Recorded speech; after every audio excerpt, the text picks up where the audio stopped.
Hello, and welcome to FWC's recorded workshop presentation on Skyway Fishing Pier State Park. This presentation provides an overview of the issues surrounding seabird entanglement in fishing gear at Skyway Pier, including a summary of the ongoing actions by FWC and partners to address this issue. This presentation will also summarize potential rule options to restrict the use of certain fishing gear that has been associated with severe entanglement leading to injury or death of brown pelicans. So why are we here? FWC staff are gathering feedback on potential fishing regulation options intended to reduce severe seabird entanglement at Skyway Fishing Pier State Park. Skyway Pier is one of the most visited fishing piers in the state, attracting both residents and visitors from around the world. The site and surrounding area is also a popular place for seabirds, including pelicans, to forage, perch, and rest. Entanglement of seabirds in fishing line has been occurring at Skyway Pier for many years, and seabird angler interactions at this site occur much more frequently than at other sites. Since 2016, FWC and partners have engaged in outreach and education efforts to reduce the likelihood of entanglement and improve rescue success. Despite these efforts, severe entanglements still occur in large numbers at Skyway Pier. For this reason, we are looking for input on fishing rule options to address this problem. The Skyway Fishing Pier State Park was established in 1992 after the current Sunshine Skyway Bridge was constructed. Sections of the original bridge across Tampa Bay were converted into two separate fishing piers, a half-mile pier located in Pinellas County on the northern side of Tampa Bay, and a 1.5-mile pier in Manatee County on the south side. There are also multiple decommissioned spans of the original bridge adjacent to the park fishing piers, which are not accessible to people. A bait and supply shop is also available on both the north and south piers. Due to Skyway Pier's accessibility, long lengths, and unique fishing opportunities created by the adjacent spans of decommissioned bridge, it is a very popular site for anglers. As one of the most visited fishing piers in the state, Skyway Pier receives approximately 200,000 visitors each year. Visitors are required to pay admission fees for vehicles and adults, and Skyway Pier is open 24 hours a day, 365 days a year, and is staffed by one state park ranger and multiple concessionaire employees. Skyway Pier has a bulk fishing license that covers all anglers. Therefore, anglers are not required to have an individual saltwater recreational fishing license in order to fish, making this site further attractive for new anglers, out-of-state visitors, and other fishers that may not understand the likelihood of interactions with seabirds and other wildlife while fishing. As Skyway Pier is both a former transportation structure and a state park, the responsibilities for the fishing pier are shared among the Florida Department of Environmental Protection and the Florida Department of Transportation. Management and operation of the state park has been contracted to the park's concessionaire, Pier Associates Incorporated, since 1995. The FWC is responsible for regulating all activities that relate to fish and wildlife, including setting rules for fishing. All entities involved with management at this site consistently coordinate on pier activities. Brown pelicans are the primary species at the Skyway Pier, regularly involved in negative angler-seabird interactions. In fact, about 3 of every 4 birds rescued from entanglement at Skyway are pelicans. A recognizable Florida species, these large gliding seabirds breed in colonies consisting of hundreds of birds nesting on coastal mangrove islands. In addition to the year-round resident breeding populations, Florida, and Tampa Bay in particular, is home to migratory pelicans that overwinter in the state when northern climates are cooler. Brown pelicans have a unique foraging behavior in that they plunge dive headfirst from heights as great as 50 feet to capture and scoop up surface fish. Pelicans are also known to regularly exploit feeding activities of other species, including humans. They do this by following fishing boats, loitering at marinas, and scavenging from bait buckets. When not nesting or foraging, pelicans are commonly seen resting on sandbars, jetties, poles, and piers. The brown pelican is included in Florida's Imperiled Species Management Plan and is protected under FWC rules prohibiting the take and harm of wildlife. Additionally, the brown pelican is protected by the Federal Migratory Bird Treaty Act, under which it is unlawful to harm migratory birds.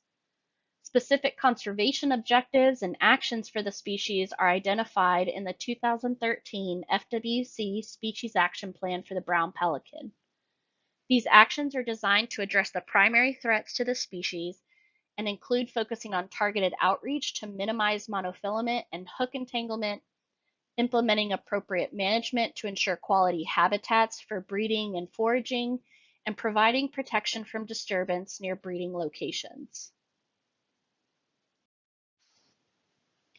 There are multiple large breeding colonies near Skyway Pier, and both juvenile and adult pelicans are frequently seen foraging and resting at Skyway Pier. On the map on the slide, you can see the north and south Skyway Piers highlighted in red, with known brown pelican breeding sites, which are the yellow stars, surrounding in all directions. There are large and locally important nesting colonies in the Terra Sea aquatic preserves and Egmont Key, which are to the south and southwest of the Skyway Pier, respectively. Egmont Key National Wildlife Refuge, in fact, was specifically designated for the protection of nesting brown pelicans. There are also monitored colonies at Passagrille in the northwest, Little Bayou to the north, Coffee Pot Bayou, and Alafia Banks Critical Wildlife Area, which are northeast off the map. Brown pelicans from colder latitudes come to Tampa Bay in the winter due to the abundance of habitat and food resources.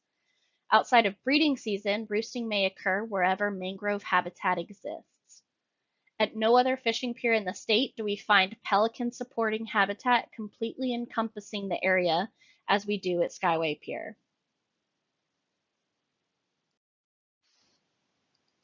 As mentioned earlier, Skyway Pier is popular for both anglers and foraging seabirds.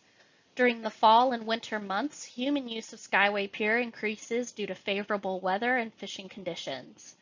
The arrival of migratory adult pelicans and recently fledged juveniles from nearby breeding colonies dramatically increase the number of pelicans at the site during the fall and winter as they take advantage of perching and ample foraging opportunities. The fishing opportunities for both people and pelicans during these colder months, along with the unique features of Skyway Pier, create a high likelihood for seabird-angler interactions at this site. Skyway Pier has multiple physical elements that contribute to higher frequencies of angler-seabird interactions and entanglement compared to other fishing piers. The pier's height requires suspended fishing lines to be long, posing greater risk to pelicans foraging in the area. Abundant perching areas make Skyway especially attractive to seabirds for resting and foraging. And lastly, the shade generated by the adjacent spans of bridge attracts fish, providing unique fishing opportunities for both people and birds. According to a recent peer-reviewed study from Eckerd College, these site-specific attributes of Skyway Pier are the most significant explanatory variable for pelican entanglement. The study also indicated the number of entanglements at Skyway Piers are 5 to 10 times greater than at other sites where entanglements are known to occur, and reports that over 7% of all brown pelicans seen near piers in Tampa Bay during the study period were entangled in fishing gear to some degree. The hotspot interactions may include birds becoming entangled in the lines of angler-attended poles and birds becoming hooked by fishing gear. Pelicans, especially juveniles not well adapted to foraging and flying, may have increased difficulty detecting the longer fishing lines cast at this uniquely high pier. Impacts to pelicans range from minor wounds to severe or chronic injuries or even death of the bird. In circumstances where a bird is entangled and the line breaks or is cut, the entangled bird has a greater likelihood of mortality as its ability to feed and fly may be impaired. Birds that can be retrieved or rescued from entanglement or hooking may also require veterinary care and rehabilitation. So when we say entanglement, we're describing any situation in which a bird is caught in fishing gear.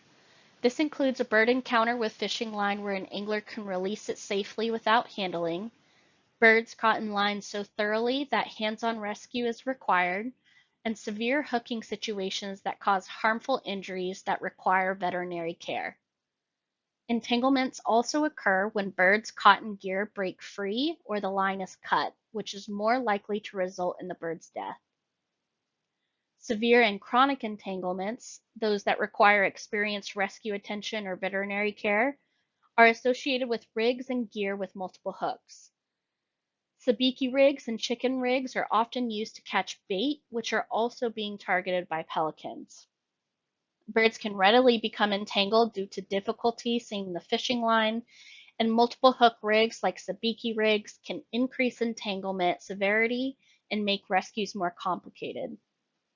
Pelican hooking by multiple hooks, such as treble hooks, often leads to immobilization if the bird's extremities are pinned to one another, making it impossible for the bird to fly or forage.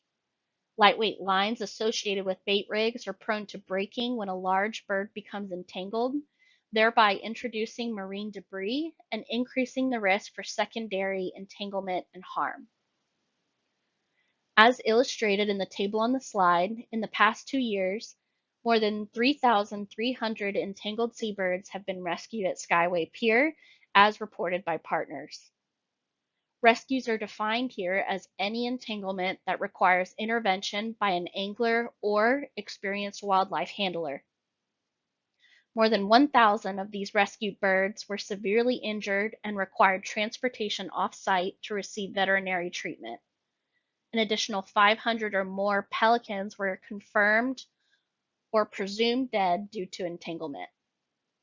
Impacts to the persistence and longevity of the local brown pelican population have not been studied, but harm from entanglements, to breeding birds in particular, could lead to an overall decline. Strategies to address these population-level threats are outlined in the Species Action Plan that was mentioned earlier, and include ongoing actions such as targeted outreach to anglers and regulatory protection from disturbance.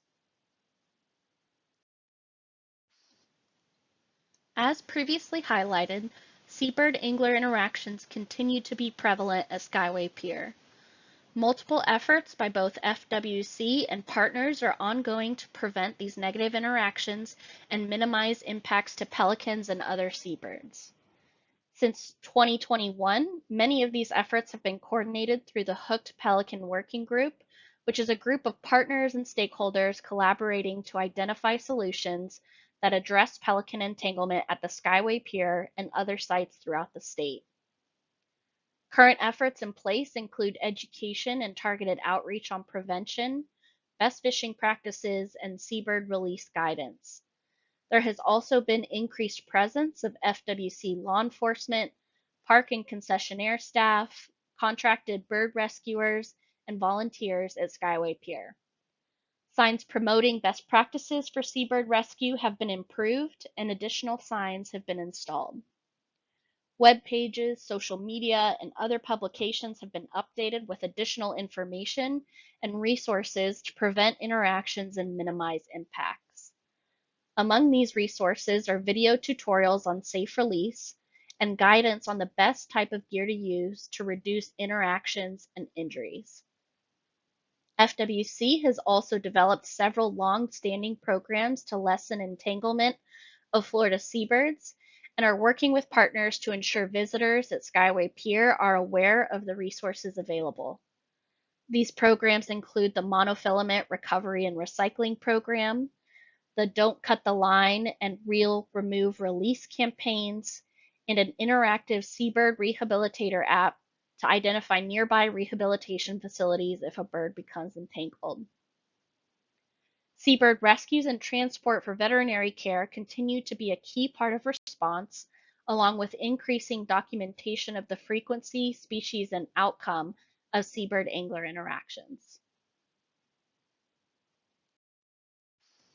To illustrate the extent and duration of these efforts, this slide provides a timeline of some key milestones related to seabird entanglement and actions implemented by FWC and other partners at Skyway Pier.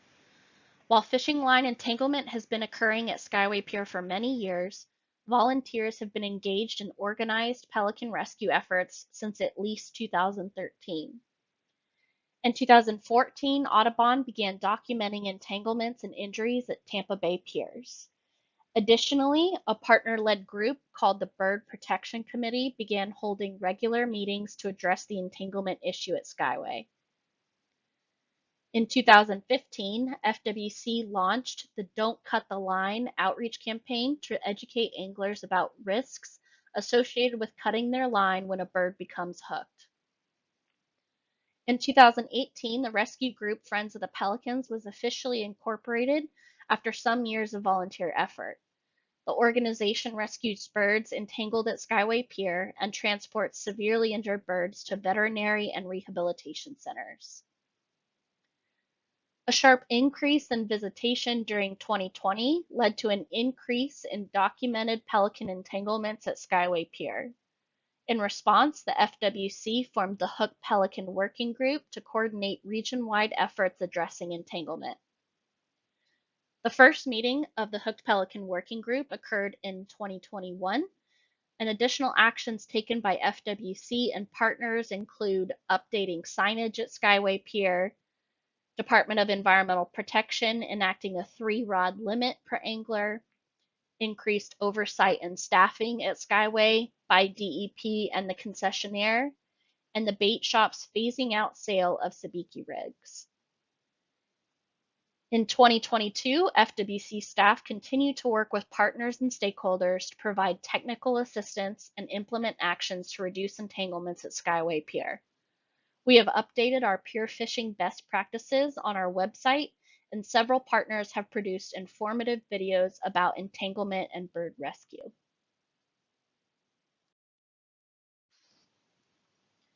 To reduce the likelihood and severity of fishing gear entanglement, staff have developed potential rule options for fishing regulations at Skyway Fishing Pier State Park. These potential rule options are intended to minimize harm to brown pelicans, reduce the need for birds to be transported to rehabilitation facilities for veterinary care, and alleviate conflict between anglers and pelicans at Skyway Pier. Our potential rule options include, for all those fishing at Skyway Fishing Pier State Park, prohibiting the use or possession of hook and line gear rigged for use with more than one hook attached, such as sabiki rigs, chicken rigs, and topwater plugs, as well as prohibit the use or possession of any multiple hook rigged for use, such as treble hooks. The potential rule option would also include limiting all anglers fishing within the park to possession of no more than 3 sets of hook and line gear. The limitation of 3 sets of fishing gear already exists within DEP rule, and staff would like to propose that this be included in FWC rule. In addition to these potential modifications to regulations, staff would continue extensive outreach and coordination efforts with partners to reduce pelican and seabird entanglements at Skyway Pier. There are several points to consider when deciding whether to implement fishing regulations at Skyway Pier. Gear restrictions would reduce severe entanglements that are commonly seen with use of gear rigs with multiple hooks, like sabiki or chicken rigs, and multiple hook lures. Sabiki rigs are often constructed with a light test mainline and branch lines that will break if a pelican becomes hooked. Pelican hooking by a multiple hook, such as a treble hook, often leads to immobilization if the bird's extremities are pinned to one another, making it impossible for the bird to fly or forage. Additionally, unattended fishing gear can increase the likelihood of severe entanglement and injury if the bird cannot be rescued quickly. These severe entanglements involving multiple hooks are generally too challenging for anglers to handle alone and require the need for bird rescuer response and attention, which can be difficult to quickly receive due to the length of both piers. Limiting anglers to no more than 3 sets of hook and line gear would reduce the amount of live fishing line that pelicans must avoid, thereby reducing the likelihood of entanglement. Moving forward, continued outreach and education efforts remain paramount in addressing the issue. Staff will continue work to extend productive coordination between invested partners and stakeholders, which is vital to future success. We'd really appreciate your input on the potential rule options presented here, which are intended to reduce severe entanglement of pelicans and seabirds at Skyway Pier. Again, these potential rule options include, for all those fishing at Skyway Fishing Pier State Park, prohibiting the use or possession of hook and line gear rigged for use with more than one hook attached, such as sabiki rigs, chicken rigs, and topwater plug lures, as well as prohibit the use or possession of any multiple hook rigged for use, such as treble hooks. This potential rule option would also include limiting all anglers fishing within the park to possession of no more than 3 sets of hook and line gear. Additionally, we also welcome any other suggestions that could help address this issue. We will continue to gather public input on this topic, so if you or someone you know would like to provide additional comments, there are multiple opportunities to weigh in. Staff has been and will continue to meet with interested stakeholders to get feedback on potential rule options for fishing regulations at Skyway Pier. If you are interested in coordinating a small group meeting, please email marine@myfwc.com. You can also email your comments to that same email address. Another option to provide comments is through our web form at myfwc.com/saltwater comments. Additionally, we will be holding more public workshops on this topic in early 2023, and more information on these workshops will be available soon on the FWC website. After gathering feedback, staff plans to present proposed rule recommendations and all public input to the commissioners at their February 2023 commission meeting. That concludes this presentation, and thank you for watching.